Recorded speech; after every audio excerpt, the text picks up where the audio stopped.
Hi friends, good morning, శుభోదయం అందరికీ కూడా. ముందుగా మీకు మీ కుటుంబ సభ్యులందరికీ కూడా స్వాతంత్ర దినోత్సవ శుభాకాంక్షలు అండి. స్వాతంత్ర దినోత్సవం అంటే ఆగస్టు 15 ఒక్కరోజునే మన జాతీయ గీతం పాడటం కదండి, ప్రతిరోజు జాతీయ గీతం పాడాలి. ఎందుకంటే మనలో మనకి ఈర్ష్యలు, ద్వేషాలు, కుళ్ళు, కుతంత్రాలు ఉంటాయి, కానీ భారతమాత ముద్దు బిడ్డలు అండి మనం అందరం కూడా.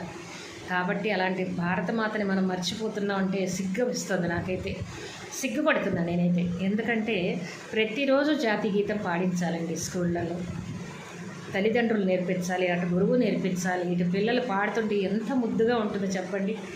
మా రోజుల్లో మేము క్లాసులో కంపల్సరిగా లోపలికి వెళ్ళాలంటే జాతీయ గీతం పాడంగా లోపలికి పంపించేవాళ్ళు కాదు. అలాంటిది ఇప్పుడు జాతీయ గీతం అంటే పిల్లలకి తెలియటం లేదు. అప్పటికప్పుడు నేర్పించేసి ఆగస్టు 15 రోజున పాడిస్తున్నారు. అలా కాదండి, దయచేసి ప్లీజ్ రోజు పాడించండి. ఈ ఆచరణని మీరందరూ ఆచరిస్తారని మనస్ఫూర్తిగా కోరుకుంటున్నాను. ఆ రోజుల్లో మా స్కూల్లో 30-40 మంది పిల్లలు ఉంటే 40 మంది పిల్లలకి జాతీయ గీతం నేను ఒక్కదాన్ని పాడుతుంటే నాతో పాటు వీళ్ళందరూ కోరస్ కలిపేవాళ్ళు అనమాట. అంటే గొంతు బాగుండటం వల్ల ఏమో నాకైతే తెలీదు. ఆ వయసులో నన్నే లీడర్గా పెట్టారు.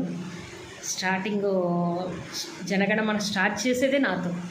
ఆ రోజు స్కూల్కి వెళ్ళకపోతే కనుక ఇంకోళ్ళు పాడితే మాస్టర్ ఒప్పుకునేవాళ్ళు కాదు. రాజేశ్వరి రావాలి, చక్కగా పాడాలి అంతే అని చెప్పనేవాళ్ళు.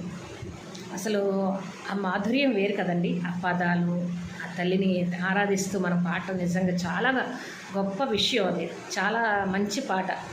జాతీయ గీతం అనేది చాలా మంచి పాట. పిల్లలకి నేర్పించండి. ఒక్కసారి మనం కూడా పాడదాము. నాకు ఎందుకో పాడాలనిపిస్తుంది.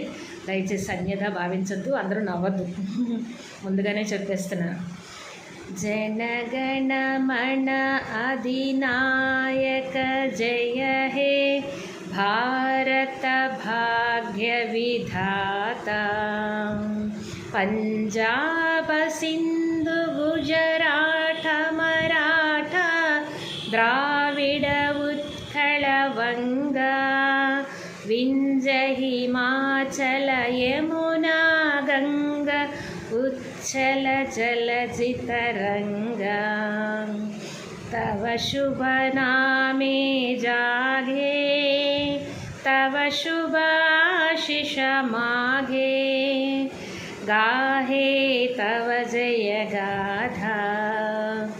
जनगण मंगलदायक जय हे भारत भाग्य विधाता.